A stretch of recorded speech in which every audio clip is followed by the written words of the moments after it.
Bonjour, je voudrais savoir si vous êtes prêt à avoir une conversation sur la façon dont le stoïcisme peut nous aider à gérer les personnes ennuyeuses. C'est exact, nous allons parler des 7 types de personnes que nous devrions éviter selon les enseignements stoïciens. Ne tombez pas dans ces pièges si vous voulez améliorer vos amitiés et éviter la confusion, vous êtes au bon endroit. Alors, découvrons ensemble comment le stoïcisme peut être un guide dans ce voyage. Appuyez sur lecture et rejoignez-moi, Épicure, l'illustre philosophe stoïcien, a laissé une réflexion sage qui résonne à travers les siècles. La clé est de fréquenter uniquement des personnes qui vous élèvent, dont la présence appelle le meilleur de vous-même. Cette maxime, en plus d'être une perle de la pensée stoïcienne, est un guide intemporel sur l'importance vitale de choisir nos compagnons avec sagesse. En philosophie stoïcienne, chaque aspect de la vie est considéré comme une opportunité de cultiver la vertu et d'atteindre la sagesse, et le choix de nos compagnons ne fait pas exception. Le lien entre la sagesse d'Épicure et le principe d'être la moyenne des 5 personnes avec lesquelles vous passez le plus de temps devient évident lorsque l'on explore les fondements du stoïcisme. Les stoïciens croient que la qualité de nos interactions influence directement notre disposition mentale et morale. Par conséquent, la citation d'Épicure sert de rappel vivant que, en nous entourant d'individus qui nous inspirent, nous encourageons et favorisent notre meilleur, nous façonnons effectivement notre propre caractère et poursuivons la voie de l'excellence éthique. L'idée moderne d'être la moyenne des 5 personnes avec lesquelles nous passons le plus de temps résonne profondément avec l'éthique stoïcienne. Le concept suggère que nous absorbons les caractéristiques, les habitudes et les attitudes de ceux avec qui nous nous associons régulièrement. En philosophie stoïcienne, ce principe est interprété comme une opportunité de choisir des influences qui sont en accord avec les valeurs stoïciennes de sagesse, de courage, de justice et de tempérance. En établissant un lien entre la sagesse d'Épicure et le dicton moderne sur la moyenne des 5 personnes, nous réalisons que le choix conscient de relations positives n'est pas seulement une stratégie pour une vie plus agréable, mais une pratique qui reflète les fondements de la recherche stoïcienne de l'excellence morale et de la sérénité intérieure. Dans ce contexte, le voyage vers l'autotransformation et la vertu est intrinsèquement lié au choix que nous faisons concernant avec qui nous partageons notre temps et notre énergie.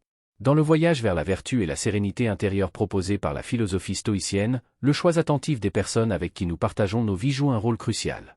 La philosophie stoïcienne nous encourage non seulement à cultiver des vertus, mais aussi à nous méfier des influences négatives qui pourraient compromettre notre progrès. Dans ce contexte, nous identifions et discutons de 7 types de personnes qui, du point de vue stoïcien, pourraient sérieusement entraver notre progression sur le chemin de la sagesse et de l'autotransformation. Personne à éviter numéro 1, le plaignant. Le plaignant est cette personne qui semble trouver des défauts dans tout, que ce soit le temps, le travail ou la nourriture dans un restaurant populaire. Une exposition constante à ce comportement peut avoir un impact négatif significatif sur notre bien-être mental et émotionnel. La philosophie stoïcienne, qui préconise la recherche de la sérénité intérieure, souligne l'importance de diriger notre énergie vers des solutions actionnables plutôt que de nous fixer sur des problèmes incessants. Lorsque nous sommes plongés dans un environnement imprégné de plaintes constantes, cela agit comme une goutte lente qui épuise nos réserves émotionnelles. Les stratégies stoïciennes pour faire face aux plaignants sont à la fois pragmatiques et philosophiques. Premièrement, limiter autant que possible l'exposition à ces individus est considéré, que ce soit par des choix conscients dans l'interaction sociale ou en établissant des limites claires sur le lieu de travail. Minimiser la présence du plaignant est une étape importante pour préserver notre paix intérieure. Si la limitation n'est pas une option viable, la philosophie stoïcienne nous guide à adopter une attitude mentale de détachement pendant les vents incessants de plaintes. En comparant les plaintes à une tempête passagère, nous pouvons réaliser qu'elles sont temporaires et impuissantes face à la montagne inébranlable qui est notre tranquillité intérieure. De plus, les stoïciens nous encouragent à rediriger la conversation vers des solutions actionnables ou des sujets plus constructifs dans un environnement collaboratif.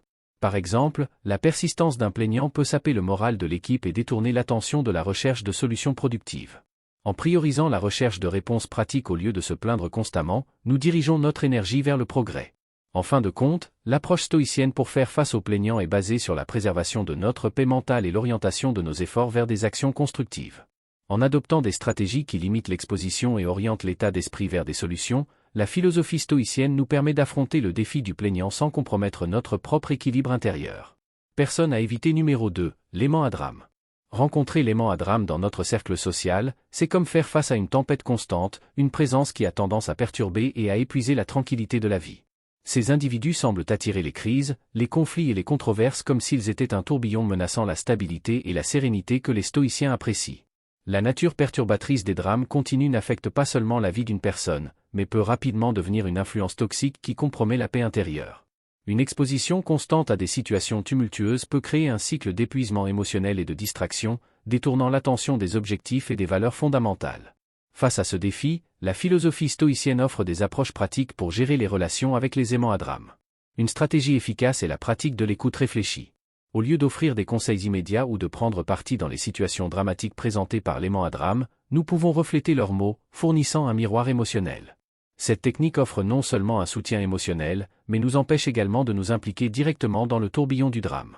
Une autre approche stoïcienne précieuse implique la sélectivité de la disponibilité. La philosophie stoïcienne insiste sur l'importance de valoriser notre temps et notre énergie. Devenir sélectivement indisponible signifie établir des limites claires, éteindre le téléphone à certaines heures ou se concentrer exclusivement sur des périodes de travail ou de développement personnel. Cette pratique n'est pas un rejet de l'empathie, mais une protection consciente contre l'intrusion constante d'événements dramatiques qui pourraient compromettre notre équilibre émotionnel. En appliquant ces stratégies stoïciennes, nous cherchons non seulement à préserver notre paix intérieure, mais aussi à maintenir notre concentration sur les objectifs et les valeurs fondamentales. En adoptant une écoute réfléchie et une disponibilité sélective, nous pouvons gérer l'influence des aimants à drame dans nos vies, promouvant ainsi la tranquillité et la résilience, des valeurs très appréciées par la philosophie stoïcienne. Personne à éviter numéro 3, le pessimiste. Description de la négativité persistante des pessimistes et de son impact sur les objectifs personnels. Méthodes stoïciennes telles que la recherche de conseils et la confrontation positive pour faire face aux interactions avec les pessimistes. Rencontrer le pessimiste sur notre chemin, c'est comme faire face à une pluie constante de découragement. Ces individus jettent constamment des doutes et des critiques sur nos aspirations et nos réalisations, agissant comme un nuage sombre menaçant d'obscurcir notre vision positive.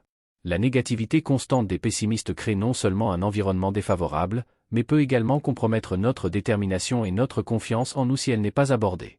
L'aura persistante du doute peut transformer nos efforts vibrants en une toile grise d'incertitude. Face à ce défi, la philosophie stoïcienne offre des méthodes judicieuses pour faire face aux pessimistes. Une stratégie efficace est d'inverser le rôle conventionnel de l'interaction en cherchant des conseils au lieu de simplement partager nos plans ou nos aspirations. Lorsque nous positionnons les pessimistes comme conseillers, ils sont moins susceptibles d'attaquer nos idées et peuvent offrir des rétroactions plus constructives. Une autre approche précieuse du stoïcisme implique ce que l'on pourrait appeler la confrontation positive. Au lieu d'absorber passivement la négativité des pessimistes, nous pouvons les défier à réfléchir à des solutions. Si, par exemple, ils prétendent que nous ne réussirons jamais à changer de carrière, nous pouvons répondre avec une perspective intrigante en demandant comment ils pensent que quelqu'un pourrait réussir une transition professionnelle. En appliquant ces stratégies stoïciennes, nous protégeons non seulement notre vision positive, mais nous encourageons également une conversation plus constructive. Chercher des conseils et confronter positivement sont des moyens efficaces de neutraliser la négativité persistante des pessimistes, transformant ainsi des interactions potentiellement nuisibles en opportunités de croissance personnelle. Personne à éviter numéro 4, le victimiste. Portrait du mental de victime et de son potentiel à entraîner les autres dans un cycle de négativité. Conseil stoïcien sur l'importance des limites et de ne pas s'impliquer dans le récit du victime. Rencontrer le victimiste dans notre cercle, c'est comme tomber sur un tourbillon constant de négativité. Ces individus ont tendance à blâmer le plateau, les pièces ou même leurs adversaires pour chaque mauvais coup, créant un récit sans fin de malheur où ils sont les protagonistes impuissants. Le mental de victime affecte non seulement la vie de la personne elle-même, mais peut également entraîner les autres dans le cycle de négativité. Passer des heures à écouter un ami blâmer sa relation ratée uniquement sur ses ex-partenaires ne fait pas que consommer du temps, mais peut influencer subtilement les autres à adopter un état d'esprit similaire.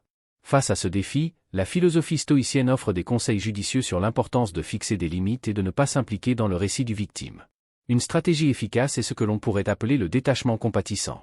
Montrer de l'empathie et de la gentillesse, tout en refusant de secourir le victime dans des situations qu'il doit affronter seul, établit une limite cruciale pour préserver notre propre santé mentale. Une autre approche précieuse du stoïcisme implique de suivre le principe de la confrontation positive. Au lieu d'accepter passivement le récit de victimisation, nous pouvons défier le victime à réfléchir à des solutions. S'ils prétendent qu'ils ne peuvent pas progresser dans leur carrière en raison de circonstances extérieures, nous pouvons répondre avec une approche constructive en questionnant comment quelqu'un pourrait surmonter de tels défis. En appliquant ces stratégies stoïciennes, nous protégeons non seulement notre propre état d'esprit positif, mais nous encourageons également une approche de vie plus constructive de la part du victime. Fixer des limites et confronter positivement sont des moyens efficaces de préserver notre paix intérieure et en même temps de créer des opportunités de croissance personnelle. Personne à éviter numéro 5, le positiviste toxique. Explication de la façon dont une positivité excessive peut être invalidante et déconnectée. Stratégies inspirées du stoïcisme, y compris participer à des discussions qui embrassent à la fois la lumière et l'ombre, pour naviguer dans les interactions avec les positivistes toxiques. Rencontrer le positiviste toxique dans nos vies, c'est comme rencontrer un jardinier qui insiste pour ignorer les mauvaises herbes et les insectes, se concentrant uniquement sur les fleurs en pleine floraison. Bien que leur intention puisse être d'inspirer l'optimisme, cette approche excessivement positive peut invalider les sentiments légitimes et créer un décalage avec la réalité. La positivité excessive, lorsqu'elle est appliquée de manière inappropriée, peut faire sentir aux autres qu'ils ne sont pas compris, voire isolés dans leurs expériences. Par exemple, traverser une rupture difficile et être accueilli par un simple sourire et un « sois heureux » peut ne pas reconnaître la complexité des émotions impliquées. Face à ce défi, les stratégies inspirées du stoïcisme offrent une approche équilibrée pour naviguer dans les interactions avec les positivistes toxiques. L'une d'entre elles consiste à participer à des discussions qui embrassent à la fois la lumière et l'ombre. Au lieu de simplement rejeter les émotions négatives, nous pouvons valider leur existence tout en reconnaissant également les aspects positifs. Une autre stratégie précieuse est de pratiquer ce que les psychologues appellent la granularité émotionnelle. Plutôt que de rejeter simplement les émotions négatives, nous reconnaissons et étiquetons nos sentiments de manière détaillée. Dire, par exemple, « je me sens un peu mélancolique aujourd'hui à cause de X et c'est normal » est une déclaration libératrice qui embrasse la complexité de l'expérience émotionnelle. En appliquant ces stratégies stoïciennes, nous cherchons non seulement à maintenir un équilibre sain entre l'optimisme et le réalisme, mais aussi à construire des ponts de compréhension plus profondes avec les positivistes toxiques. En participant à des discussions équilibrées et en pratiquant la granularité émotionnelle, nous pouvons créer des espaces pour une compréhension authentique et des connexions significatives. Personne à éviter numéro 6, le manipulateur. Description de comment les manipulateurs altèrent subtilement le scénario de vie de quelqu'un pour leur gain personnel. Techniques stoïciennes telles que le brouillage et l'établissement de limites claires pour neutraliser la manipulation. Rencontrer le manipulateur sur notre chemin, c'est comme découvrir un producteur ombrageux qui réécrit subtilement le scénario de notre vie sans que nous nous en rendions compte, jusqu'au jour où nous réalisons que notre histoire a dévié complètement du cours souhaité. Les manipulateurs excellent dans l'art de la manœuvre émotionnelle ou psychologique. Ils peuvent utiliser la flatterie, la culpabilité ou même la tromperie pour orienter quelqu'un dans une direction qui ne bénéficie qu'à eux-mêmes. Par exemple, un ami qui suggère constamment que vous devriez payer le dîner en invoquant une situation difficile qu'il traverse. Face à ce défi, la philosophie stoïcienne offre des tactiques judicieuses pour neutraliser la manipulation. Une stratégie efficace est ce que certains experts appellent le brouillage. Cette technique consiste à accepter toute vérité dans les déclarations du manipulateur, mais à refuser d'être influencé par la coercition émotionnelle. S'ils disent que vous êtes réussi et devriez payer le dîner, vous pouvez répondre en acceptant le succès mais en suggérant de diviser l'addition, comme c'est la coutume. Une autre approche stoïcienne précieuse consiste à établir des limites claires et à les faire respecter. Si le manipulateur cherche constamment des faveurs ou des engagements inconfortables, apprendre à dire non de manière assertive est essentiel. Maintenir un ton calme et des mots clairs tels que « je ne peux pas prêter d'argent mais je suis là pour offrir un soutien émotionnel » établit une limite sans compromettre l'amitié. En appliquant ces stratégies stoïciennes, nous cherchons non seulement à préserver notre contrôle sur le scénario de notre vie, mais aussi à renforcer l'idée que nous sommes les principaux auteurs de notre histoire. Neutraliser la manipulation par le brouillage et l'affirmation dans l'établissement de limites nous permet de rester maître de notre récit et de nos choix personnels. Personne à éviter numéro 7, le vampire temporel. Description de comment les vampires temporels perturbent les routines quotidiennes et les tâches. Stratégies inspirées du stoïcisme telles que la technique Pomodoro et dire non pour protéger le temps et les priorités personnelles. Rencontrer le vampire temporel dans nos vies, c'est comme avoir un intrus dans la symphonie soigneusement orchestrée de nos routines quotidiennes. Ces individus interrompent souvent de manière inconsciente le flux harmonieux de nos tâches quotidiennes. Les vampires temporels peuvent se manifester sous la forme de collègues qui interrompent constamment avec des questions triviales, transformant une journée productive en une série de moments fragmentés. Ou peut-être sont-ils des amis qui invitent à des événements sociaux indésirables, créant un sentiment d'obligation à y participer et épuisant ainsi notre précieux temps et notre énergie. Face à ce défi, les stratégies inspirées du stoïcisme offrent des approches efficaces pour protéger notre temps et nos priorités. L'une d'entre elles est la technique Pomodoro, une méthode de gestion du temps qui consiste à diviser le travail en intervalles, traditionnellement de 25 minutes, séparés par de courtes pauses. Pendant ces intervalles, il est clair que nous ne voulons pas être dérangés, établissant une frontière vitale pour protéger nos moments les plus productifs. Une autre stratégie précieuse est la pratique de dire non. Refuser les invitations sociales ou les demandes qui ne correspondent pas à nos priorités n'est pas seulement acceptable, mais essentiel pour notre bien-être. Un refus simple comme « merci pour l'invitation mais je ne pourrai pas y assister » affirme nos besoins et nos priorités sans créer de conflits inutiles. En appliquant ces stratégies stoïciennes, nous cherchons non seulement à protéger notre temps en tant que ressource précieuse, mais aussi à nous assurer que chaque note de notre symphonie quotidienne est alignée sur nos objectifs et nos intentions. Respecter nos priorités grâce à la technique Pomodoro et au pouvoir du refus nous permet de mener nos vies avec un but, empêchant ainsi les vampires temporels de perturber l'harmonie de nos jours.